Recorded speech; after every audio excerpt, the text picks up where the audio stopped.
Née en Allemagne, le 21 septembre 1952, Leipzig, en Bavière, Anneliese Michel a vécu la vie normale d'une jeune fille de famille religieuse.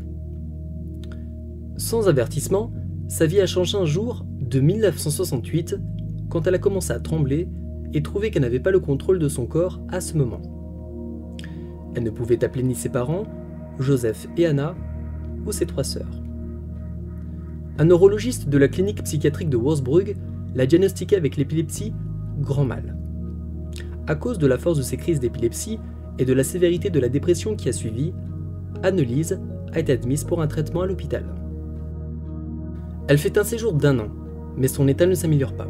Elle souffre même de dépression. Elle commence alors à attribuer sa condition à une possession démoniaque et rejette les symboles catholiques, comme les crucifix. Durant l'automne 1970, Anneliese se battait en ayant en tête qu'elle était possédée par des démons. Il semble qu'il n'y ait aucune autre explication pour l'apparition de ces visions diaboliques durant ses prières. Des voix ont commencé à la suivre, disant qu'Anneliese allait brûler en enfer. Elle a mentionné donc les démons au docteur, expliquant qu'ils avaient commencé à lui donner des ordres. Les docteurs ne semblent pas pouvoir l'aider et Anneliese a perdu l'espérance que la médecine allait pouvoir l'aider dans sa cure. À sa sortie de l'hôpital, elle reprend le chemin de ses études et celui de la foi en gardant rosaire et eau bénite à portée de main. Anneliese signale à cette période voir des visages démoniaques régulièrement. Elle pense que son traitement médical contre l'épilepsie n'arrange rien et demande donc un exorcisme. Mais l'Église rejette cette demande. Je t'ordonne, par le juge suprême des vivants et des morts, de quitter le corps de cette servante de Dieu. C'est le pouvoir de l'eau bénite. C'est le pouvoir du Christ qui t'y oblige. Le pouvoir du Christ t'oblige. Le pouvoir du Christ t'oblige. En Allemagne, c'est le 20 septembre 1974 que le film L'Exorciste de William Friedkin est sorti. Le film déclencha une étrange vague d'hystérie paranormale dans le pays. Les psychiatres de toute l'Europe rapportèrent un surplus d'idées obsessives à travers de leurs patients à propos de la possession démoniaque suite à ce film. Ce fut une des hypothèses de la raison pourquoi Anneliese agissait ainsi. L'enquête dura plus de 2 ans, et ce n'est qu'en 1978 qu'elle devint officielle.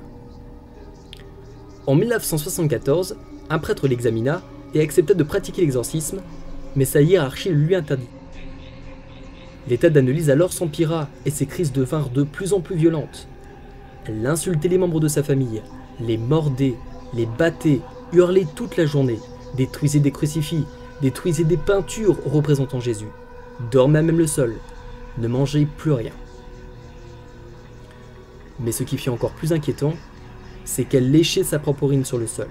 Elle mangeait des mouches, des araignées, du charbon, mordut la tête d'un oiseau mort, déchirait les vêtements et urinait sur le plancher.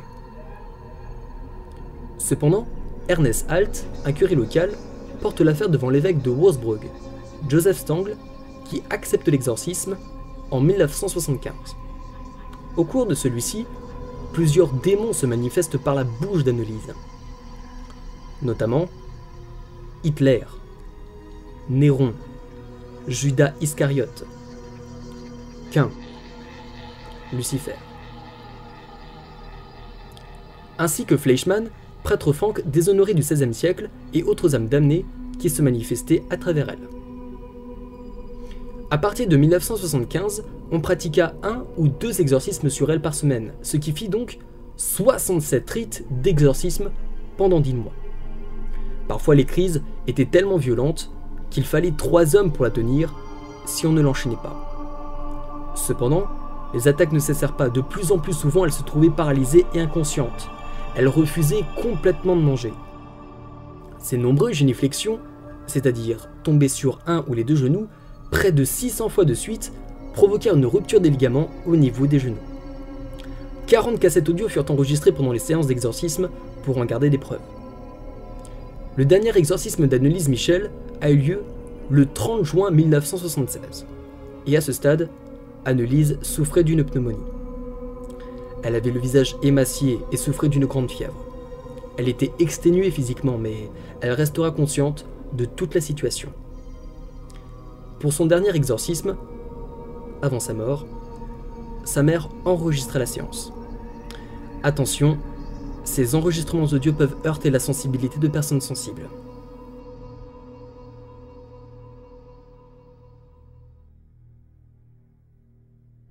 Der Hass drängt dich.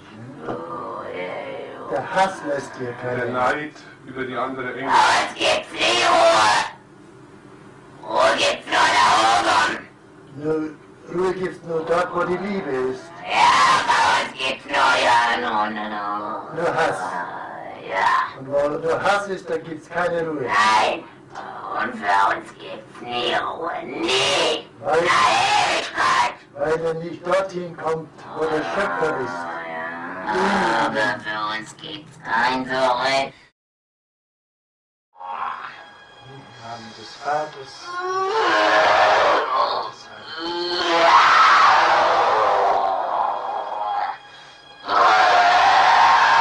Und jetzt bin ich verdammt.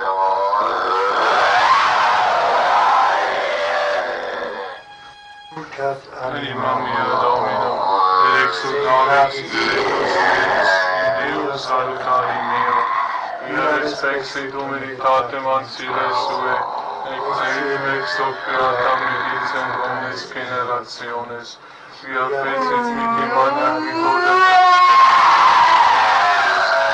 misericordia in progresso.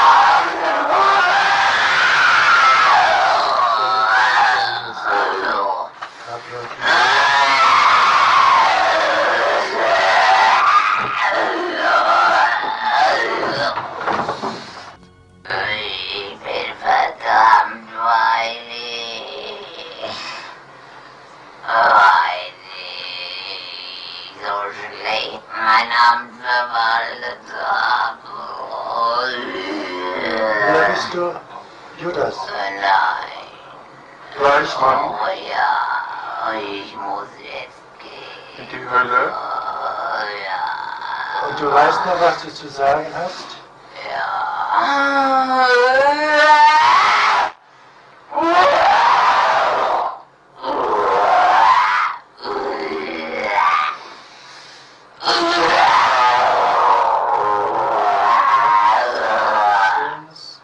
Und des Heiligen Geistes.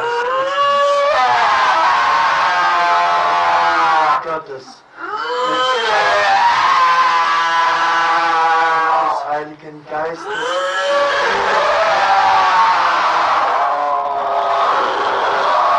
Und gib das Zeichen des und sprich das Zeichen zum Ausfahren.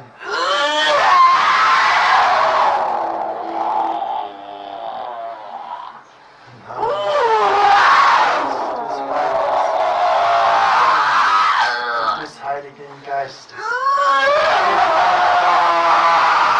Ausfahren, das Zeichen zu geben.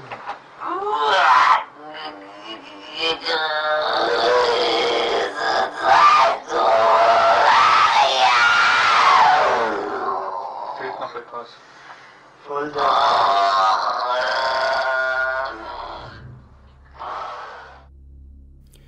Le 25 février 1978, presque 2 ans après sa mort, le corps d'Annelise fut exhumé.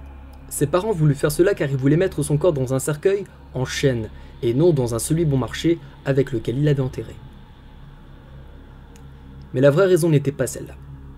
Ils utilisèrent ce prétexte pour pouvoir déterrer le corps de leur fille, car ils avaient reçu un appel d'une nonne carmélite dans la zone d'Algue en Bavière méridionale.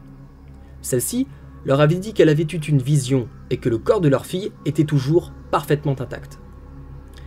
Les rapports officiels déclarent que le corps a montré une détérioration conformée, donc décomposition normale du corps. Des photos du corps exhumé n'ont jamais été libérées et les parents d'Annelise ont été interdits d'être témoins de l'exhumation.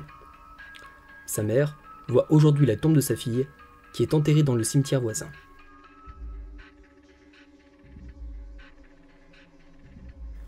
Le procès commence en mars 1978. Le procès fut retentissant et c'est parce qu'il eut lieu que l'histoire d'Annelise Michel fut connue. L'église était au banc des accusés pour cause d'exorcisme. Les 2 prêtres et les parents d'Annelise furent accusés de négligence ayant entraîné la mort d'Annelise. Les premiers furent défendus par des avocats payés par l'Église, quant aux parents, un avocat allemand célèbre prit leur défense. Il expliqua notamment que l'exorcisme n'était pas illégal en Allemagne et plaida donc pour que les croyances de chacun soient respectées. Mais quant aux prêtres, leur ligne de défense fut simple. Annelise Michel était bel et bien possédée. Et elle fut libérée de ses démons juste avant sa mort. Pour prouver alors ces faits, ils firent diffuser des enregistrements audio faits lors de différents exorcismes que vous avez préalablement entendus. Voici notre partie.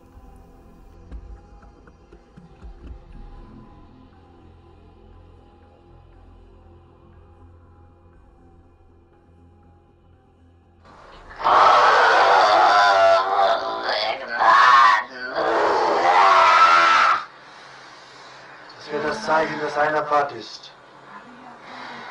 Gegrüßt seist du, Maria, voll der Gnade, hat er gesagt. Und das war Bedingung, das sagt. Also, Fleischmann ist Gott. Fleischmann ist Gott. Das ist der Nächste dran. Er ist der Nächste. Der Nächste keiner, der Lehrer. Ist der Nächste keiner. Im Namen des dreifaltigen Gottes, des Vaters und des Sohnes und des Heiligen Geistes. Ich bin der Keine. Dreifaltigen Gottes. Ich hab mein Bruder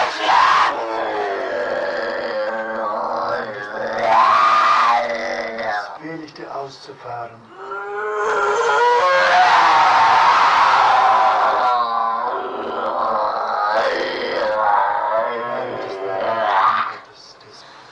Im Namen des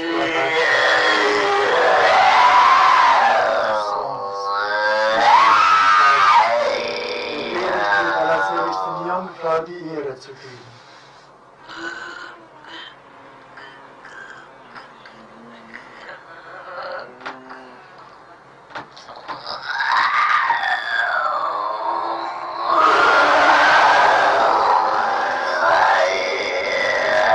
Geistes befehligt die allerseligsten Jungfrau die Ehre zu geben. Sie Drecksau, da haben Sie sich über der Haftzucht. Im Namen des dreifaltigen Gottes, des Vaters, des Sohnes und des Heiligen Geistes befehle ich dir, der allerseligsten Jungfrau die Ehre.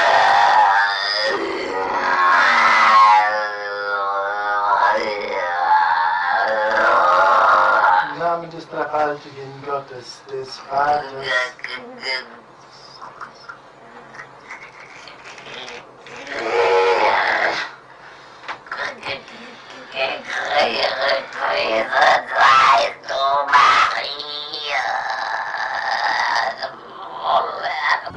Ich bin verdammt.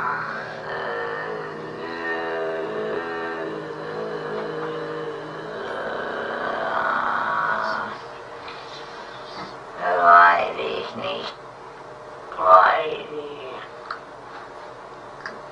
Gott nicht dienen wollte.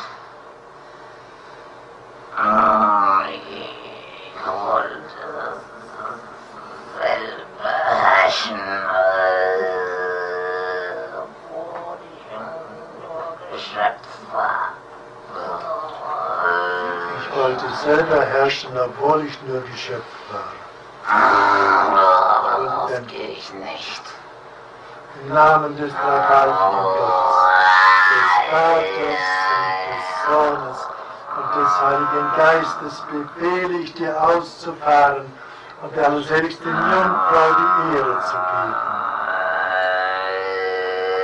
Im Namen der allerseligsten Jungfrau, im Namen Jesu, befehle ich dir auszufahren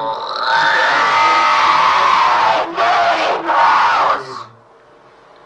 Im Namen des dreifaltigen Gottes, des Vaters und des Sohnes und des Heiligen Geistes befehle ich dir auszufahren und allerseligsten Jungfrau die Ehre zu geben.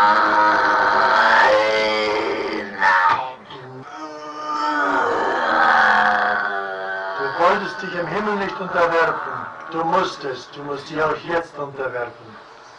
Dem dreifaltigen Gott, der allerseligsten Jungfrau und auch den heiligen Engeln, dem heiligen Erzengel Michael. Beuge dich bis hinauf im Namen des dreifaltigen Gottes. Im Namen des dreifaltigen Gottes, des Vaters und des Sohnes und des Heiligen Geistes, befehle ich dir auszufahren und nie mehr wiederzukehren und allerseligsten Jungfrau die Ehre zu geben.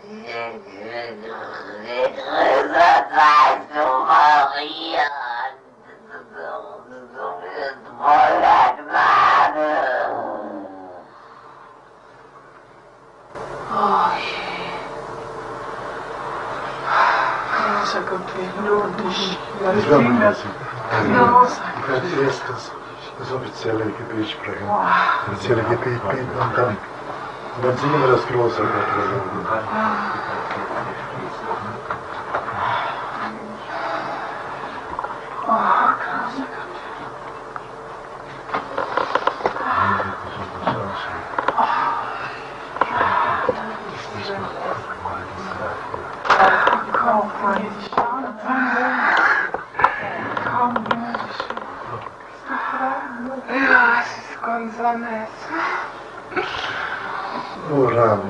Oramus de Deus omnipotens, o Spiritus iniquitatis amplius non habeat potestatem in hac formula tua Anneliese.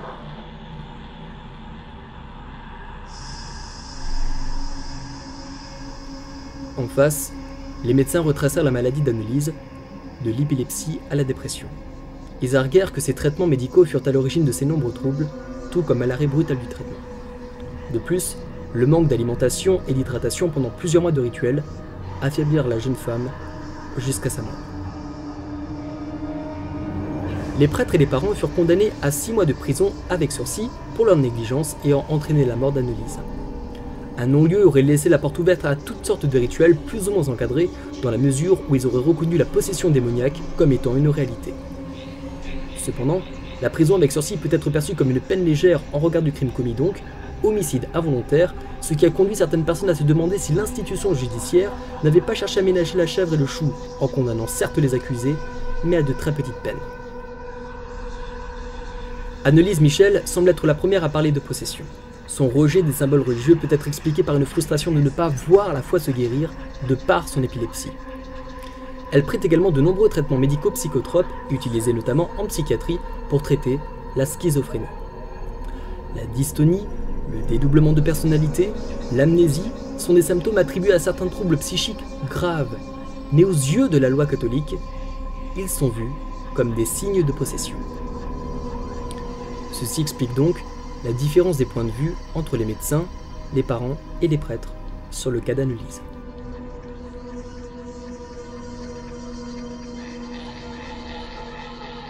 Quoi qu'il en soit, la justice a tranché et a conclu que la mort d'Anneliese n'était pas due au démon, mais à la malnutrition, la déshydratation et la négligence de ses parents et des prêtres.